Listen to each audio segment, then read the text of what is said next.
Muito bem-vindos a mais uma análise semanal com o MDR. Nesse vídeo você vai ver tudo o que precisa para planejar o seu day trade, swing trade, ganhar muita grana na bolsa de valores para conquistar a sua liberdade. E nós tivemos o início do blow off top. Então, quem assistiu a análise semanal que eu falei sobre o blow off top, né? Ou seja, todas as tendências, geralmente as tendências, quando elas estão no final, elas fazem ainda um rompimento e dão uma esticada, às vezes de 20, 30, 40%, né? E antes de ter uma correção mais forte. E está com toda a cara de ser essa situação. Tivemos rompimentos, Europa para cima, Estados Unidos rompeu. Então, nós vamos ver a revisão daquela projeção que eu tinha feito, né? Falei que tinha um potencial perna ABC de correção para depois romper o topo e com um alvo nos 5.600 pontos do S&P 500.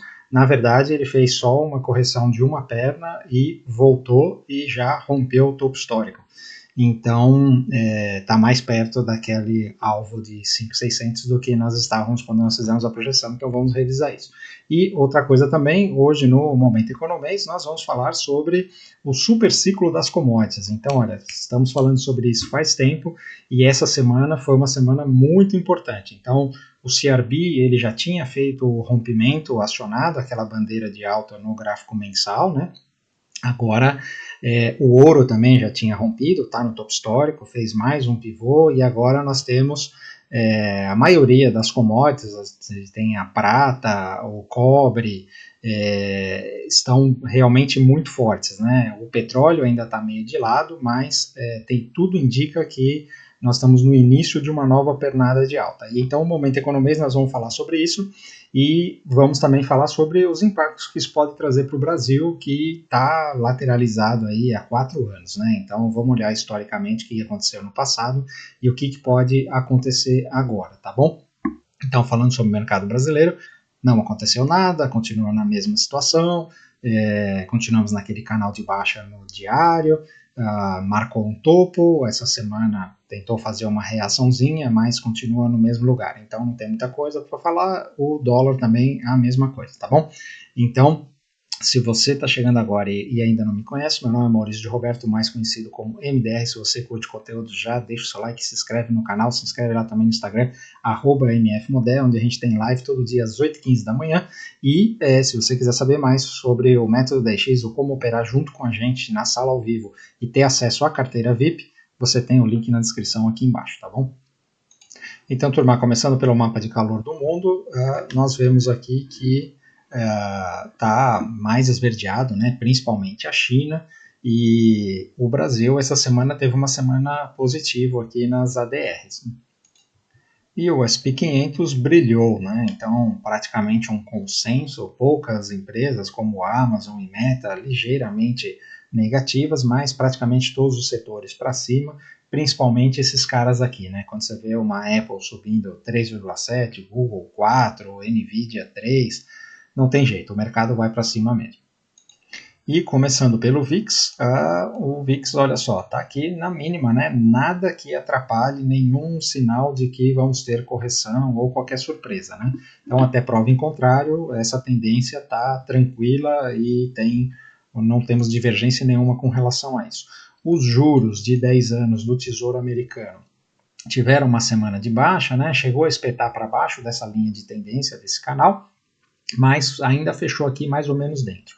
De qualquer forma, só o fato de ele estar preservando aqui este topo mais baixo em relação a esse é muito importante, né? Se ele conseguir se manter aqui abaixo desses 4.800, não importa se ele vai vir para cá, o que importa é que o mercado fica tranquilo com isso. Os juros na Europa, os títulos de 10 anos, também continuam na mesma região, vale a mesma coisa que eu falei para os Estados Unidos, né? Ele tem que se manter aqui com esse topo mais baixo e torcer aqui para vir para cá, né? A Europa sempre com a expectativa de corte de juros antes dos Estados Unidos, porque a economia está mais fraca, apesar de que os indicadores na Europa vieram bons essa última temporada de indicadores aí, inflação mais controlada, mais perto de 2%, né? E o crescimento ali mais ou menos no 0 a 0. Então, esses dois fatores estimulam o corte de juros. Olhando aqui o Reino Unido também fazendo topinho mais baixo, né? E o Japão, que é o mais complicado, que está para cima aqui. O Japão está numa situação bem complicada, tá?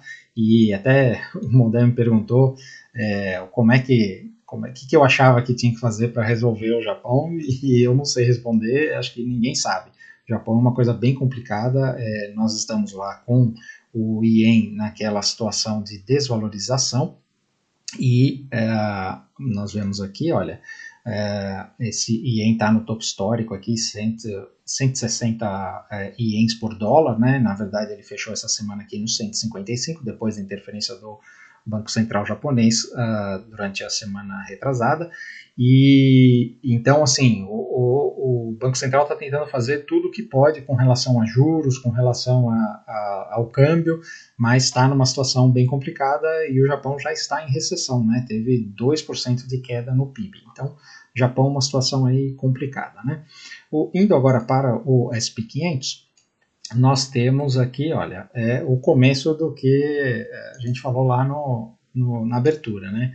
Olha só, rompimento do topo histórico, fizemos aqui esse canal que foi rompido e agora projetamos ele aqui mais para cima, então tá tudo maravilhoso, né? E aí o que eu tinha falado para vocês, que eu achava mais provável, e eu tinha colocado inclusive os limites, né? Era que isso daqui ia fazer uma perna A, uma perna B, com um pullback até essa região, né? E seria até a última retração de Fibonacci desta perna de baixa, e depois ainda fazer uma perna C para vir marcar essa região aqui. E aqui seria uma boa região de compra.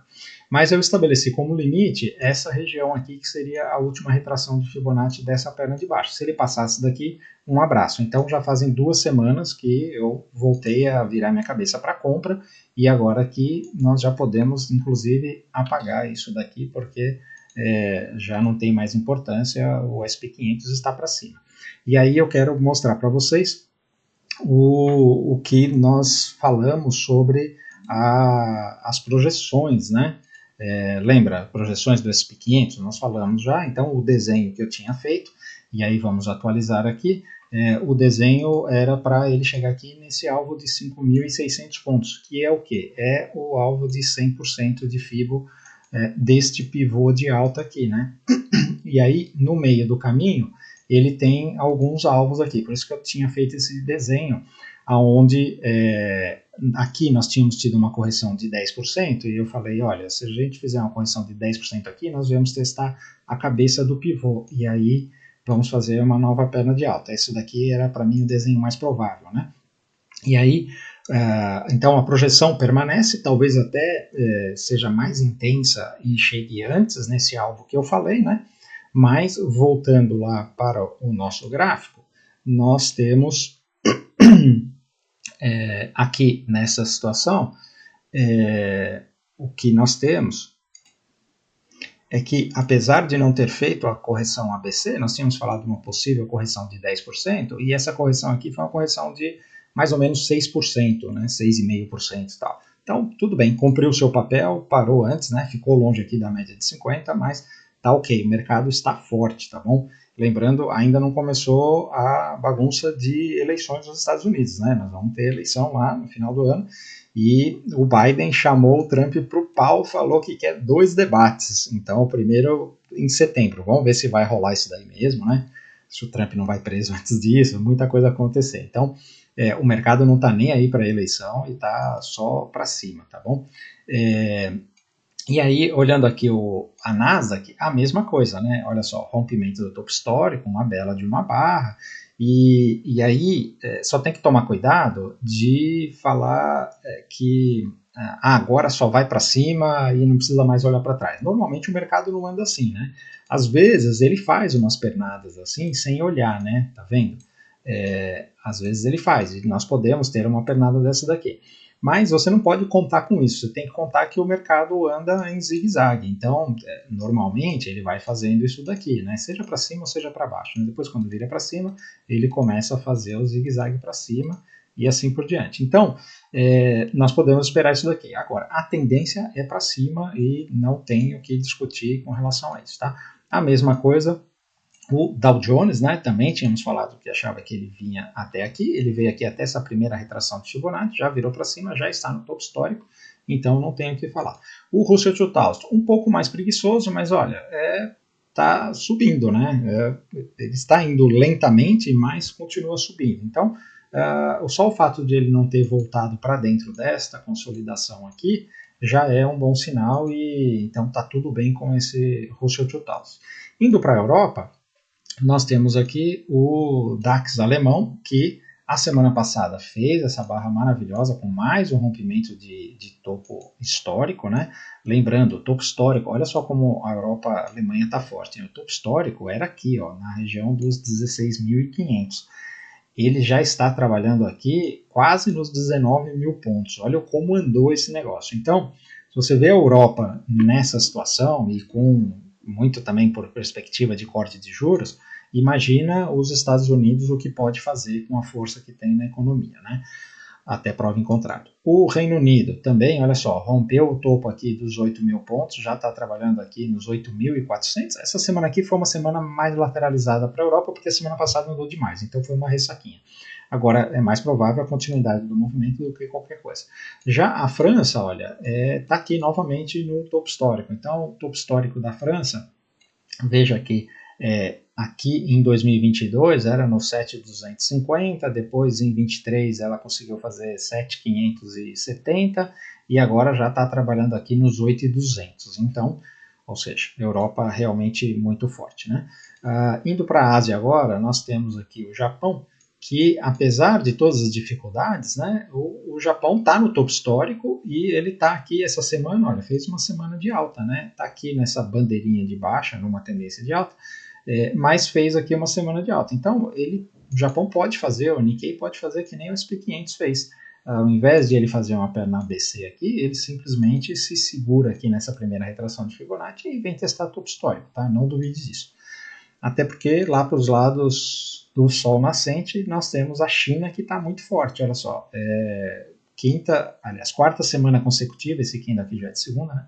Quarta semana consecutiva de alta depois desse rompimento aqui. Então, tudo indica que a China vai vir aqui para testar esse topo e aí nós temos uma grande consolidação, vamos ver o que acontece, né? E os mercados emergentes, olha, finalmente romperam e foi um belo de um rompimento. Então, isso daqui corrobora com o que eu vou falar sobre as commodities, né? Sobre o reaquecimento da bolsa chinesa. E este rompimento aqui é muito importante, tá? Esse mercados emergentes pode dar uma paulada. E o Brasil faz parte desse índice, né? Ele deveria acompanhar isso daqui, deveria acompanhar as commodities, deveria acompanhar a China. Tá muito travado por causa de muitos problemas do Brasil, mas a bolsa, os investidores, eles não ligam muito para isso, né? E a qualquer momento nós podemos ter algum movimento no Brasil, tá bom? Precisamos esperar o gráfico, está muito chato de operar, mas isso pode acontecer. Indo agora para o EWZ, então a gente vê aqui como o EWZ está chato, né? Ele continua aqui, mais uma semana que não aconteceu nada, continua funilado, né? Então, o Brasil completamente destoando do resto do mundo, por causa dos seus problemas internos, né? Não precisamos falar aqui, que a gente já falou faz tempo, né? E lembra que eu falei sobre a Argentina, né? Olha só, a Argentina aqui, isso daqui é a barra lá da eleição, né? E a Argentina já está novamente nesse topo e tem tudo para vir aqui para o topo histórico, né? Esse daqui é o ADR da Argentina, negociado nos Estados Unidos. Então, boa parte do capital que está fugindo aqui desse cara, né? Está vindo aqui para este cara. Então, esse é um fato, né? Mas eu acho que tem potencial aí para o Brasil romper, tá? Em algum momento, eu espero. O CRB, olha só, o CRB, o que eu vou dizer sobre o CRB, eu não vou nem gastar tempo, né? Porque aqui essa semana não aconteceu nada, mas nós vamos pular aqui as commodities, vamos ver as principais empresas, as magníficas 7, porque aí nós depois fazemos um momento economês focado nas commodities, né? Então, vamos lá direto para a Apple. Então, olha só, a Apple está nessa consolidação aqui agora. Teve mais uma semana de alta. Não tenho que duvidar que essa Apple vai vir testar o topo histórico, né? E aí pode até romper. a Microsoft. De novo, está indo devagar aqui, eu acho que ela está pegando, olha só, veja como ela aqui, ó, quando ela chegou aqui nesse topo histórico, ela demorou um tempo para passar aqui, foi uns 3 meses consolidado para depois romper. E aqui, olha, talvez, é muito provável que ela esteja aqui pegando esse embalo para fazer o próximo rompimento, né? Esperar a média chegar mais perto aqui para pegar energia e tal, e depois fazer um rompimento. Então, a qualquer momento, Microsoft pode romper novamente. A Amazon também está aqui na iminência de romper, né? Não está com sinal de que vai virar para baixo, aqui está com sinal que vai para cima. Assim como o Google, que, olha lá, rompeu o topo histórico de coisa que poucas fizeram, né? Rompeu o topo histórico de 22 e depois que veio aqui, deixou esse stopinho, olha só, deu uma pensadinha aqui e essa semana fez mais um rompimento. Então o Google está muito forte. A Meta ainda está aqui, eu acho que isso daqui vai ser uma consolidação. A Meta para mim vale a mesma coisa que eu falei da Microsoft. Olha só como ela ficou indefinida aqui uns 3, 4 meses, né? E aqui eu acho que ela também está nessa situação. Em algum momento ela pega embalo e rompe. A Tesla já uma tendência de baixa, né? Essa semana aqui teve uma reação, mas eu acho que a Tesla está fazendo uma correção de preço. Eu continuo com a minha análise de que ela pode vir ali nos $100, né? A Netflix continua aqui em tendência de alta, tem tudo para romper e vir buscar o topo histórico aqui de 2021. E a NVIDIA está prestes a fazer mais um pivô de alta, um canal aqui bem inclinado, né? Então não tenho o que falar de NVIDIA, é só para cima, tá bom? Então com isso nós encerramos o mercado internacional e agora nós vamos para o Momento Economês. E o Momento Economês de hoje nós vamos falar sobre o superciclo das commodities. O super ciclo das commodities, eu já falei sobre isso aqui várias vezes, né? É uma coisa que me interessa bastante porque as commodities elas são regidas pela economia pura, né? E quando a gente fala de livre mercado, né? O pessoal tem muita dificuldade de entender livre mercado, porque, por exemplo, um caso clássico, né? Tem lá uma empresa de geração de energia ou de saneamento no estado. Aí o estado vai lá e faz a privatização, aí a empresa presta um serviço de merda. Aí o pessoal fala assim, olha só o livre mercado, como é ruim, não resolve os problemas. Só que isso não é livre mercado, né? Livre mercado é quando você tem realmente concorrência de preço e você pode escolher qual fornecedor que você quer, de quem você quer comprar, o preço que você quer pagar, e quem está vendendo tem que se esforçar para atender os clientes, né? Então as commodities, elas são o puro livre mercado, é oferta e demanda na veia, por isso que eu gosto bastante, né? E eu cito esse caso aí porque o pessoal reclama muito da Enel, né? E a Enel, assim, tem tudo menos livre mercado, né? Então, assim, é totalmente regulado pelo governo, o governo que fala. E aí, até para dar um exemplo para vocês, por exemplo, aqui em Portugal, eu tenho uma meia dúzia de opções de empresas de energia elétrica. Pela internet, eu vou lá, aperto um botão e eu troco de companhia elétrica a hora que eu quiser. Então, se uma estiver prestando um serviço ruim, eu mudo para outra. E aí elas ficam se esforçando, né? Me mandam propaganda e tal. A Enel não precisa fazer isso, então não tem nada de livre mercado, né? Então, pessoal, o super ciclo de commodities, as commodities elas andam em ciclos e geralmente são de décadas, né? Então fica em décadas de estagnação, lateralização ou queda, correção, e depois pega uma década de tendência de alta. E isso acontece por quê? Por causa da estrutura de que são produzidas as commodities. São ciclos longos, então tanto as commodities alimentares, como o petróleo, como metais, tudo requer muito investimento e tempo. Então você não consegue mudar as coisas do dia para a noite. Você não consegue, aumentou a demanda de cobre, de metal, então eu vou começar a minerar. Não, você não consegue licença, você não consegue montar, você não consegue capital, é tudo muito difícil de fazer.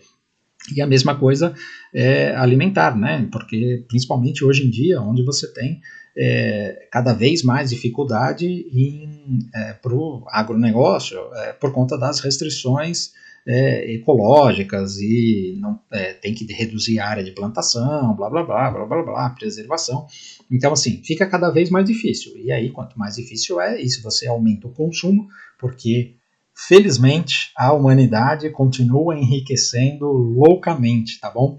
Então, para os negativistas aí, eu sou um cara muito otimista, mas para os negativistas é só você olhar sobre qualquer aspecto, né? Então, tudo que é indicador de redução de fome, aumento de expectativa de vida, redução de morte por doenças e tal, inclusive tragédias. Nós estamos num momento aí de uma tragédia no Brasil, né, muito grave, mas se você olha na história, as tragédias, a quantidade de mortes que tem em tragédias, principalmente as naturais, né, reduziu drasticamente e continua reduzindo. O alerta que fica para o Brasil é por que reduz? Porque você tem infraestrutura. Então você tem um terremoto no Japão, você tem um furacão nos Estados Unidos, morre muito pouca gente. Não é que não morre, morre, mas morre muito pouca gente. Agora, você tem lá um furacão no Haiti, morre, 20% da população. Por quê? Porque não tem infraestrutura. E o Brasil é a mesma coisa, né? Então, o que aconteceu lá no Sul é por conta de falta de infraestrutura. Países pobres, países em desenvolvimento sofrem disso daí. O Brasil não deveria sofrer porque o Brasil é rico, mas infelizmente sofre. Então, eu divaguei aqui sobre a história para falar das commodities, né? Então, vamos seguir aqui para o primeiro gráfico. Então, agora vamos dar destaque aqui à tela. E aí, isso daqui eu peguei de um site que chama capital.com, tá? É um site, não, é um canal no YouTube, muito bom. Quem quiser é só ir lá no YouTube /capital.com. Então, aqui é mais ou menos uma história recente dos ciclos de commodities, onde a gente tem aqui desde 94 até 2022. Então, tem até alguns gráficos aqui que eu precisei completar, porque nós já estamos em 2024, né? Esse estudo aqui foi de 2022. E aqui nós vemos claramente aonde nós temos aqui, olha, o ciclo lá de 2002 até 2008, que foi um super ciclo de commodities. Então, durou aí 6, 7 anos, né? E que ele começou, na verdade ele começou aqui, né? Aí fez um fundo mais alto aqui e seguiu. Então, isso daqui, quando acontece, os países produtores de commodities, que é o caso do Brasil, são muito beneficiados. E a gente viu o que aconteceu no Brasil nesse período, ele foi muito beneficiado. Aí depois, do pico de 2008 para cá, nós viemos aqui fazer fundo em 2020, no Covid. Olha só quanto tempo aqui as commodities em correção. Por uma série de razões, né? Quando você tem aqui a tendência de alta, você tem o preço sobe, então todo mundo investe, todo mundo aumenta a produção, e aí até chega uma hora que a produção supera a demanda, porque está todo mundo investindo. E aí, a hora que a produção supera a demanda, o preço começa a cair. E aí você tem os períodos de correção. Nos períodos de correção, o preço vai caindo, o consumo continua crescendo, né? Porque você tem mais gente no mundo, gente consumindo mais, gente vivendo melhor. Só que o pessoal nesse ciclo aqui de queda, de correção, eles param de investir em nova produção, em aumento de produção. E aí a demanda vai crescendo e a produção fica mais ou menos estável. Até que chega uma hora que faz fundo e a produção começa a correr atrás da demanda. E aí a gente começa um novo ciclo e é o que nós estamos vivendo aqui, né?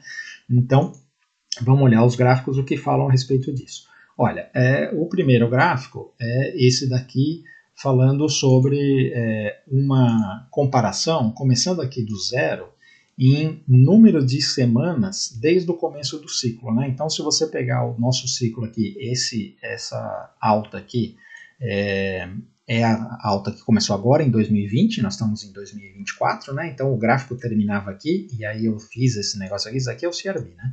Eu fiz esse negócio aqui que foi a bandeirinha que nós estamos, que acabou de romper, né? Então, esse ciclo aqui, nós estamos aqui mais ou menos com 150 semanas, ele já andou 200% de lá do fundo do Covid.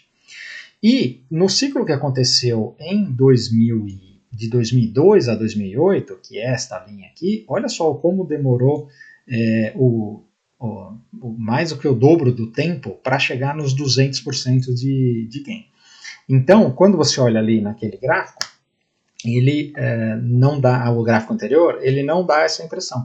Mas a velocidade de alta que nós estamos tendo nesse ciclo de commodities é muito mais agressiva, tá? Por uma série de razões, tudo é mais veloz no mundo conforme a gente vai aumentando a tecnologia, né?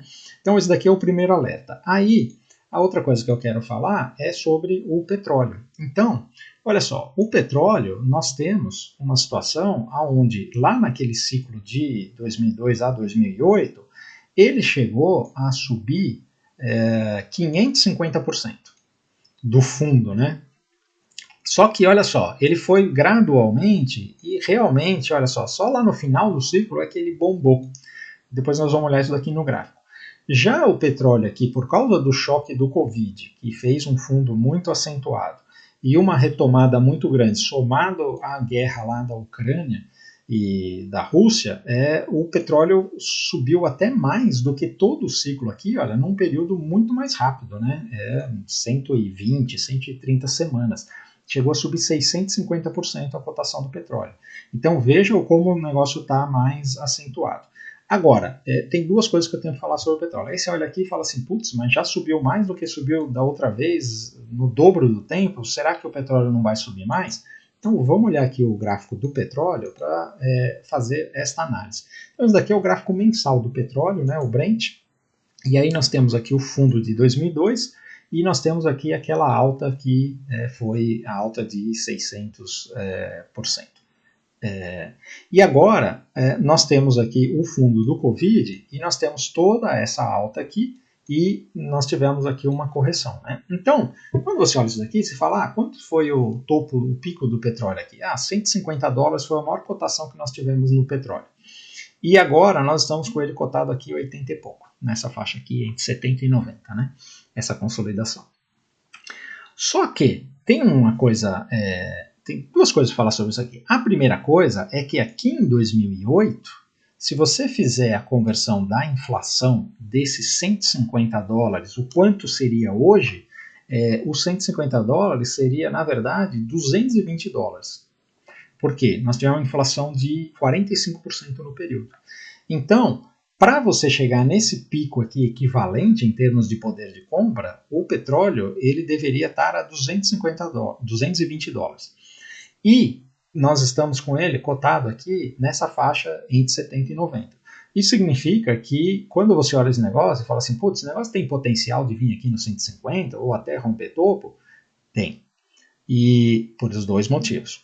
Correção da inflação, petróleo é cotado em dólar, o dólar está fixo aqui, só que o dólar desvalorizou no período, né? Nós estamos falando aí de um período de 16 anos, né? 16 anos. E o outro fator é a história do que eu adoro esse gráfico aqui, mostrar esse gráfico, que é a história do consumo de energia, né? Então, esse daqui é um gráfico lá do Our World in Data, esse site é espetacular, né? Então, é o consumo de energia por fonte de energia, né? Então, o que a gente vê aqui? Nós vemos, começando aqui embaixo, biomassa tradicional. Você vê, olha, esse gráfico aqui começou aqui no 1800, nós estamos aqui em 2022. Você vê que é constante esse negócio aqui, ou seja, hoje em dia as pessoas continuam usando lenha para esquentar a casa, para fazer comida, blá blá blá, como sempre usaram. Então esse consumo não foi substituído. Aí depois nós temos aqui carvão, né? Que veja que aqui no começo do século passado o carvão subiu pra caramba aqui e começou o consumo, até você realmente começar a ter uma dominância do petróleo, que demorou bastante tempo. Você vê que a dominância do petróleo ela só passa aqui do carvão depois da década de 50, 60, depois da Segunda Guerra Mundial, né? E o que mais assusta são esses aumentos aqui no consumo de carvão. Então você vê que até o ano 2000 ele estava aqui num platô, e de 2000 para cá, olha só, ele deu uma bela de uma subida, e eu me arrisco a dizer que de 2022 para 2024 até subiu o consumo de carvão por causa da guerra lá da Ucrânia e tudo mais, né? Então, assim, quando a gente fala de energias renováveis são esses caras aqui, né? Renováveis, combustíveis biocombustíveis, né? Então, por exemplo, o biodiesel, o álcool, essas coisas, energia solar, o vento, né? A energia hidrelétrica e nuclear. Então, todos esses caras aqui estão amassadinhos nesse negócio. E o resto, colocando aqui, gás natural é mais ou menos como é que é? Bom, né? Não é considerado uma energia renovável, mas é melhor do que o resto desses caras. Mas olha só a participação desses caras aqui, que são os caras que são os considerados vilões, né? Então, falando do petróleo que a gente estava falando, olha só a boca de jacaré que abre aqui no consumo de petróleo. Isso daqui não para, e isso daqui vai continuar subindo, tá? Por quê? Simplesmente, isso é uma boa notícia, não é uma má notícia. Qual é a boa notícia? A boa notícia é que energia é riqueza. Você só tem aumento de consumo de energia se você tem riqueza, tá? Ver o consumo de energia de uma pessoa lá na África subsaariana e ver o consumo de energia de uma pessoa nos Estados Unidos, no Japão ou na Europa. É incomparável. Por quê? Riqueza. Se você tem riqueza, você consome bastante energia. Então, o mundo fica cada vez mais rico, a população mundial tem cada vez mais qualidade de vida, então a gente consome cada vez mais energia. Então, nós precisamos das energias renováveis, não para substituir esses caras aqui, porque isso é impossível, não é que seria legal pra caramba, mas é impossível. Nós precisamos desses caras aqui para que esses aqui, no mínimo, continuem aonde estão e o crescimento venha desses caras, porque esse crescimento aqui, olha só como é exponencial. Então, nós precisamos, realmente. Agora, não adianta vir com esse papinho de vamos substituir o petróleo. Tem muita gente que fala assim, não, até 2035 não vão mais ter carro a combustão, e todas as outras coisas, carbono zero, não sei o quê. A realidade não conversa com esse negócio, tá? Então, por que eu estou falando tudo isso daqui? Porque nós estávamos falando sobre o gráfico do petróleo, né? Então, quando eu junto essas duas coisas, a inflação do dólar e o contínuo aumento de consumo de petróleo e as instabilidades que nós temos no mundo, em termos de guerra e tudo mais, nós estamos com uma guerra no Oriente Médio e uma guerra na Ucrânia e Rússia. São dois grandes produtores de petróleo e que estão trazendo instabilidade. Então, assim, não duvide que nós tenhamos um rompimento do petróleo. Não estou dizendo que isso vai acontecer, mas isso pode acontecer, tá? E tecnicamente aqui seria muito natural. Então, seguindo agora para a outra commodity, que é o trigo. O trigo, que nós não falamos muito dele no Brasil, né? Olha só, o trigo lá de 2002 a 2008, ele chegou aqui a 300% de crescimento, muito acentuado aqui no final da curva, né? E nós aqui estamos, ele chegou aqui a 100% de crescimento quando aconteceu a guerra, porque tanto a Rússia quanto a Ucrânia são grandes produtores de trigo, e aí depois que o negócio acalmou lá, né? Porque o que acontece? A Rússia continua negociando com China, com Índia, os BRICS lá, e tá tudo bem, então acabou não tendo tanta quebra de produção. E ela voltou aqui, o trigo voltou aqui para esse patamar de preço. Agora, a tendência, ela continua aqui de alta, né? Então esse trigo aqui provavelmente vai continuar subindo, tá? E quando a gente olha aqui tecnicamente, o gráfico do trigo, nós temos aqui esta região aqui de suporte, que foi aonde ele bateu aqui, e aí aqui, olha só, ele já fez um primeiro pivô de alta, ainda temos topos descendentes, tá? Mas ele fez um primeiro pivô de alta, se ele vier aqui e deixar um fundo mais alto e fizer o rompimento, pode esperar a paulada que esse trigo vai embora, tá bom?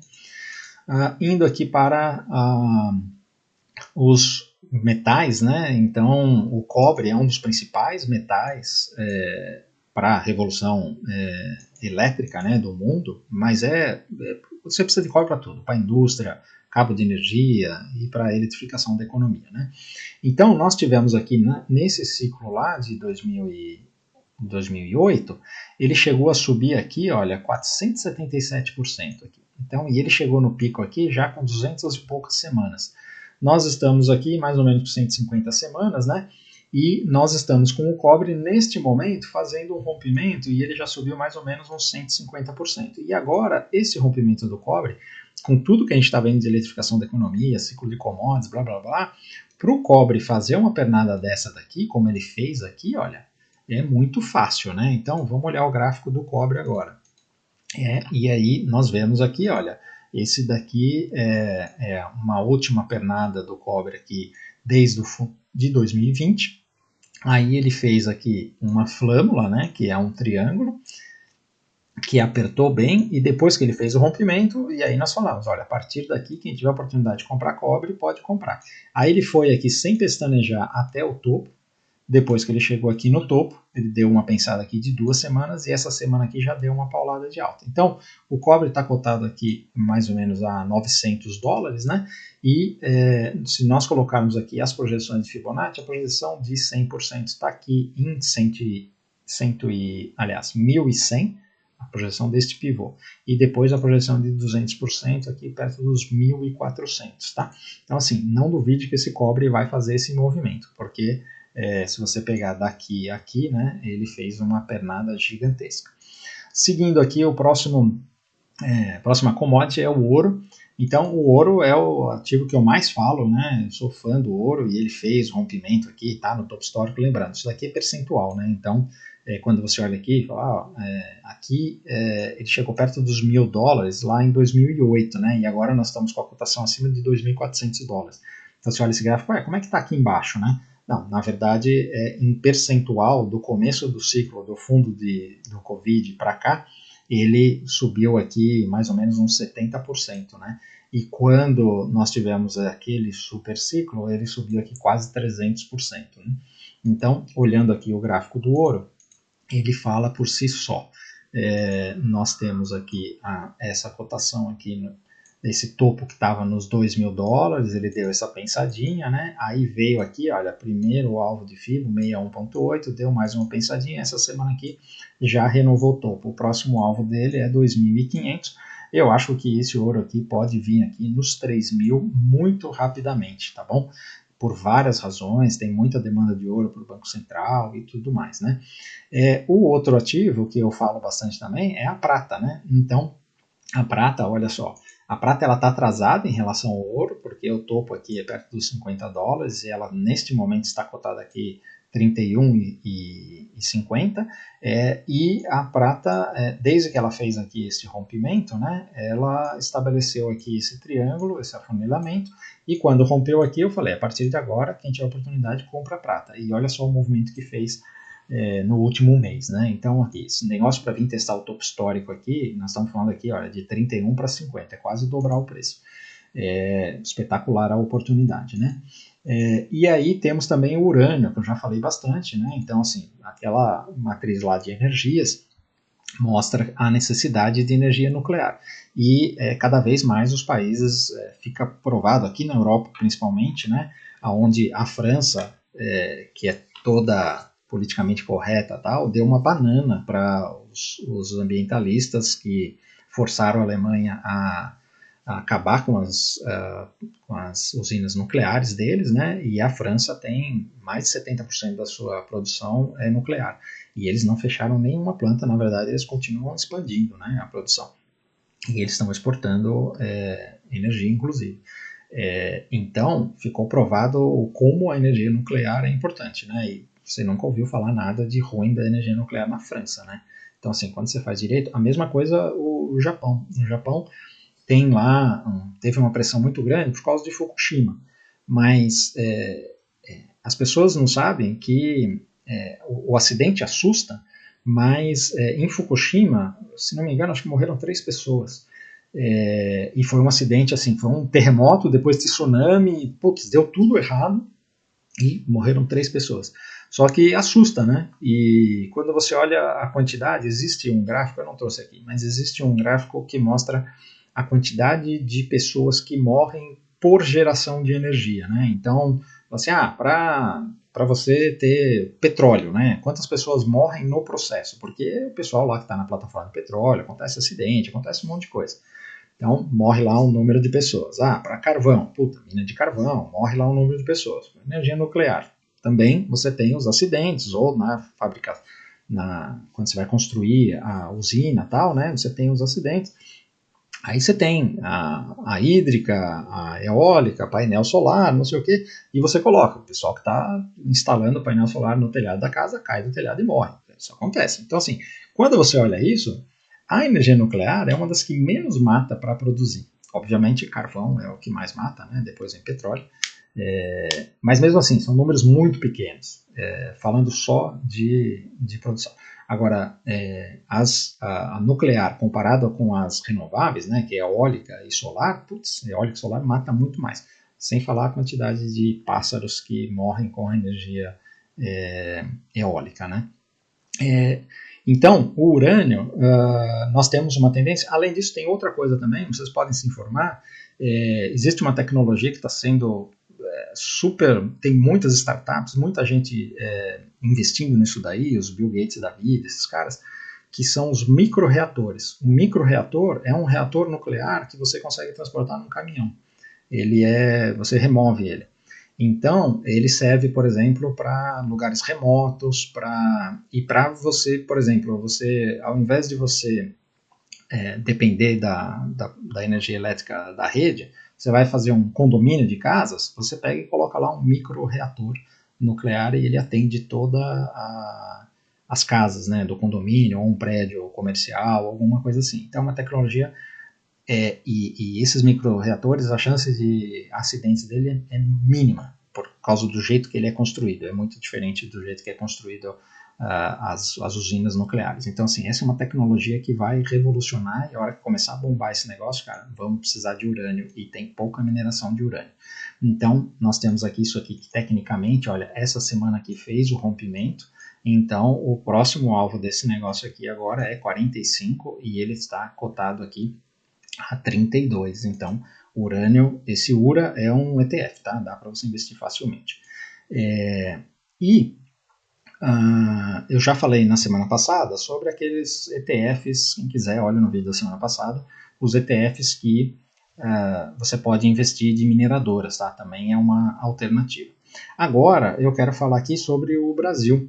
Então, qual é a oportunidade do Brasil? Esse gráfico aqui vai surpreender muita gente, né? Então, as barras são o CRB. Então, nós vemos aqui, ó, desde o fundo de 2002, então esse daqui é o CRB, né? Então, tivemos aqui em 2008 essa queda, e aí o CRB entrou numa tendência de baixa aqui desde 2002 até 2020, né? Fazendo o fundo aqui no Covid.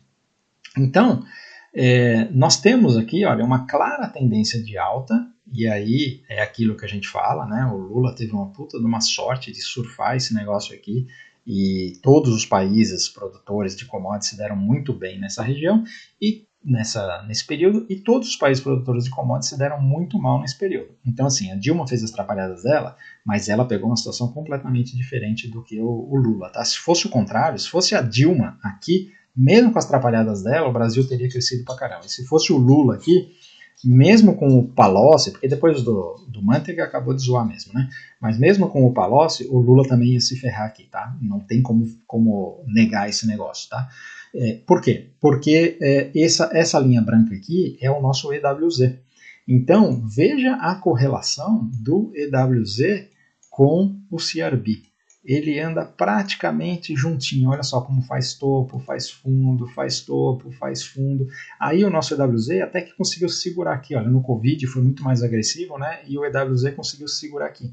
Só que agora o CRB ele rompeu aqui, tá rompendo essa bandeira de alta, né?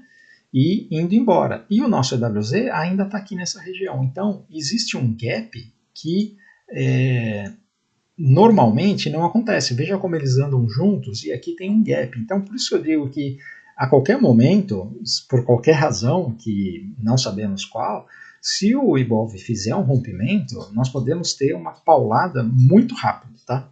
E isso pode acontecer esse ano, pode acontecer o ano que vem, ou pode demorar para acontecer. Isso aqui ainda pode continuar aqui. Mas, tecnicamente, existem razões para que isso aconteça. O Brasil só precisa parar de atrapalhar, tá? A gente sabe que atrapalha demais, mas esse é o fato, tá bom? Então, turma, era isso que eu tinha para falar sobre as commodities, e se você quiser saber mais como aproveitar essas oportunidades, se inscreve lá no Método da X, né? Nós estamos aqui no YouTube todo dia fazendo abertura de mercado, essa análise semanal. No Instagram, o Modé faz todo dia a live de abertura, a gente posta bastante conteúdo.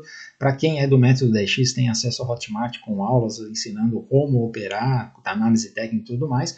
E nós temos a sala ao vivo que nós estamos todo dia, além da carteira VIP, né? Que no ano passado nós tivemos aqui mais de 60% de rendimento. Esse ano aqui está mais fraco, mas nós estamos 3 vezes melhor do que o Ibov, tá? Então, assim, mesmo com dificuldade, a gente consegue uma performance melhor, tá bom?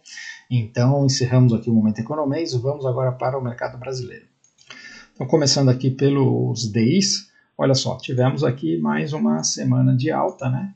E então esse negócio aqui realmente segurou, isso daqui é 1, 2, 3 de fundo e está com toda a cara, olha só, tecnicamente aqui nós temos este canal que está bem desenhado, você vê que ele conversa aqui com o topo, conversa com esse fundo, com esses topos, com esse topo, com esse topo, e se nós tivermos esse rompimento aqui, ele deve vir aqui e pode inclusive dar uma paulada, tá? Então assim, a luta do DI para subir ainda não acabou, tá bom? Então vamos ficar de olho nesse negócio aqui.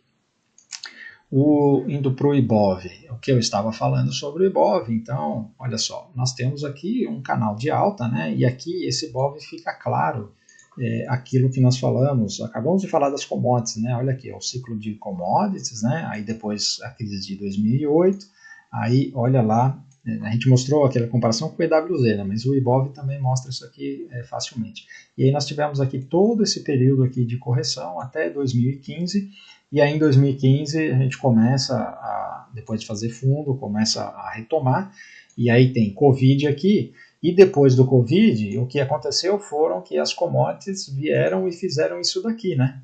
E o nosso Ibov veio e fez isso daqui, né? Depois do Covid. Então, ele está aqui tecnicamente numa situação em que, quando ele fizer o rompimento, nós podemos ter um movimento muito forte, como já aconteceu outras vezes, tá?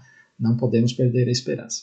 Agora, é muito chato porque enquanto ele está aqui nessa região, olha só, 4 meses aqui sem sair do lugar, né? Enquanto o mundo inteiro está rompendo o topo histórico, né? É muito ruim, mas continua tecnicamente a mesma coisa. Tivemos aqui confirmação desse topo. Se perder esse fundo, temos mais uma pernada de baixa e não tem o que falar. Se conseguir vencer aqui os 130 mil pontos, aí a gente pode voltar a falar de compra, tá? Então, o índice aqui, depois de ter marcado esse topo neste canal de baixa, né, que está muito claro, ele está enroscando aqui nessa região, mas o mais provável, olha só, depois que ele marcou o topo aqui, ele veio, aí ele ficou enroscando um tempão, aí de repente ele fez isso daqui.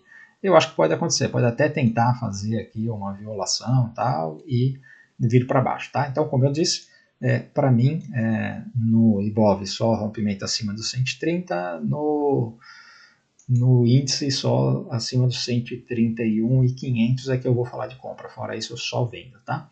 Então, olhando aqui os 60 minutos, para quem quer fazer day trade, olha, tá bem enroscado aqui, precisa esperar sair dessa região, mas o que a gente tem que procurar é venda. Se vier bater aqui é venda, se perder aqui é venda, tá? O dólar. O dólar continua aqui nesta região de fundo, essa semana aqui fez um inside candle, então esse candle dessa semana não violou esse fundo aqui, então continua a mesma entrada, né? Se romper aqui, compra para esse dólar ir para os 5.300. Olhando aqui no diário, complicado, né? Mas olha, você ainda continua com essa situação aqui, isso daqui não foi alterado, apesar desse candle aqui na sexta-feira, né? Então, quando a gente estiver trabalhando acima desse topo aqui, a gente tem que procurar compras nas regiões de suporte, tá bom? Olhando aqui os 60 minutos, essa daqui é uma região de suporte, ele deu uma violadinha, se ele conseguisse segurar aqui e romper para cima, dá para comprar. Agora, se ele continuar descendo, ele tem um alvo aqui para day trade, dá para vender o dólar numa oportunidade de day trade, tá? Olhando aqui as small caps, elas continuam no mesmo lugar. Eu acho que essas small caps é para baixo, mas precisa esperar ela sair dessa região, né? Indo para os principais setores. O setor de materiais básicos continua enroscado, apesar da Vale ter dado as caras essa semana. O setor industrial, olha só, está prestes a romper esse topo aqui, então aquela compra de VEG fica cada vez mais bonita, né? Então, o setor industrial tá legal aqui, tá dando uma boa indicação. O setor de consumo, essa semana aqui fez uma reação, né? Mas ainda não dá para confiar porque a tendência continua sendo de baixa, né? Então nós temos aqui temos topo e ele pode marcar um topo mais baixo aqui também, né? Então isso aqui são topos e fundos, isso aqui pode cair a qualquer momento. Ele precisa romper, começar a fazer pivô de alta para mostrar o que vem. O setor imobiliário também, olha só, continua aqui com topos mais baixos, está bem enroscado, né? Não vejo oportunidade no setor imobiliário. E o setor financeiro, se ele conseguisse segurar aqui, ok, né? Mas nós temos vários bancos aí que estão corrigindo e temos o Itaú e o Banco do Brasil que estão mais fortes, apesar que o Banco do Brasil pode virar para baixo a qualquer momento, né? Então, assim, vamos ver se esse setor aqui se segura, porque nós temos poucos ativos fortes e muitos ativos que estão fracos. E o setor de utilidades continua aqui nessa bandeirola, essa semana foi boa, tal, mas acho que isso aqui vai romper só quando o resto do mercado andar também. Indo para as principais empresas do Ibov. O Itaú se segurou aqui, continua, o destino dele é vir para cá, né, para testar esse topo. Então o Itaú continua forte, só tem compra. O Bradesco continua forte, continua a mesma coisa, fraco, né? Se ele perder esse fundo aqui, tem venda, é o movimento mais provável. Eu não compro o Bradesco de jeito nenhum, por enquanto.